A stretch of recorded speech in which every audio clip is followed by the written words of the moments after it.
Sebelumnya, Direktur Penyidikan Jampitsus Kejaksaan Agung Abdul Qohar menyatakan Direktur PT Pertamina Patraniaga Rifa Siahaan sengaja membeli minyak mentah RON 90 atau setara dengan Pertalite yang kemudian dioplos dengan RON 92 atau setara Pertamax. Tidak hanya itu, Kejagung juga menemukan modus mengangkat harga biaya pengapalan secara tidak wajar dalam impor minyak mentah.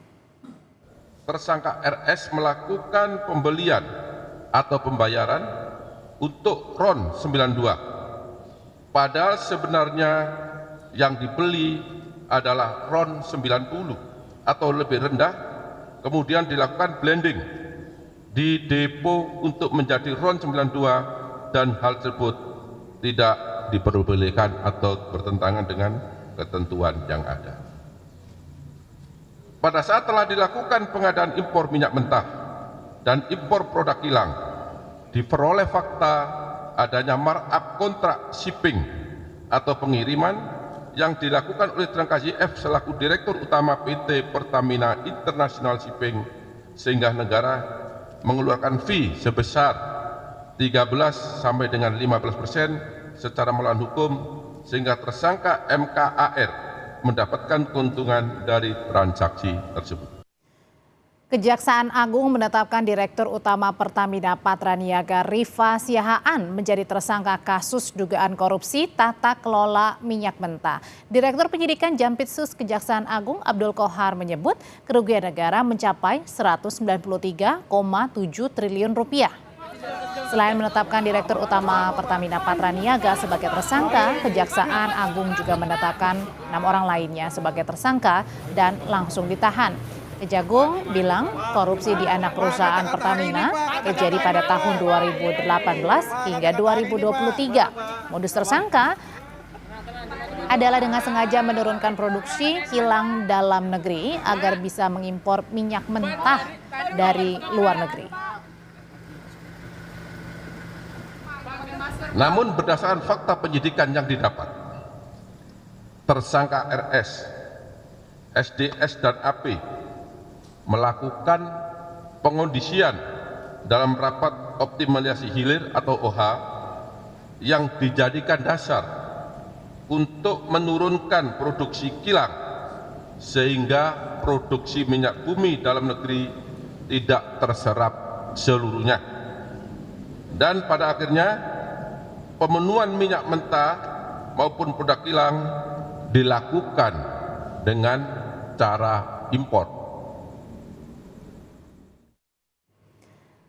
Penyidik Kejaksaan Agung menemukan biaya tata kelola minyak yang tinggi. Ini mempengaruhi subsidi BBM yang dibebankan ke APBN dalam bentuk skema subsidi. Kejaksaan Agung menemukan kerugian keuangan negara sebesar 193,7 triliun rupiah, diantaranya kerugian ekspor minyak mentah dalam negeri sebesar 35 triliun rupiah, kerugian akibat impor melalui broker, melalui kompensasi, dan pemberian subsidi dari APBN. Selain menetapkan Direktur Utama PT Pertamina Patraniaga sebagai tersangka, Kejaksaan juga menetapkan 6 orang lainnya. Di antaranya ada Yoki Fernandi, ini adalah Direktur Utama Pertamina International Shipping. Kemudian ada nama Agus Purnowo dari PT Kilang Pertamina. Kejagung juga menetapkan 3 orang lainnya yakni dari pihak swasta yang semuanya kini telah ditahan untuk kepentingan penyidikan.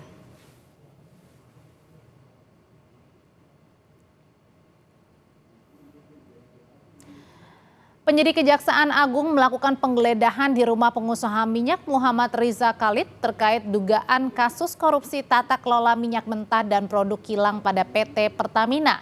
Kapus Penkum Kejaksaan Agung Harli Siregar menyebut hingga sekarang penyidik telah menggeledah 7 rumah dan kantor dari para tersangka.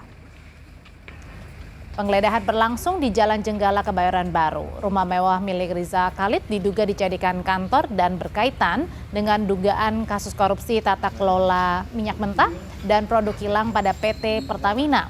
Hingga kini proses penggeledahan masih berlangsung.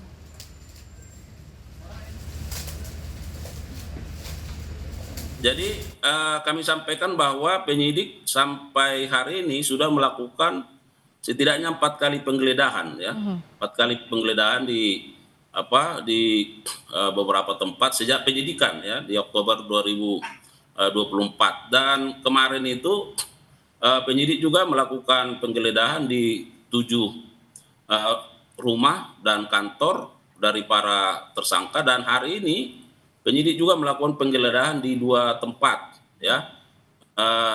Seperti yang Mbak sampaikan itu. Jadi sekarang sedang berproses dan penyidik sekarang sedang bekerja di sana, dan mudah-mudahan ini bisa cepat.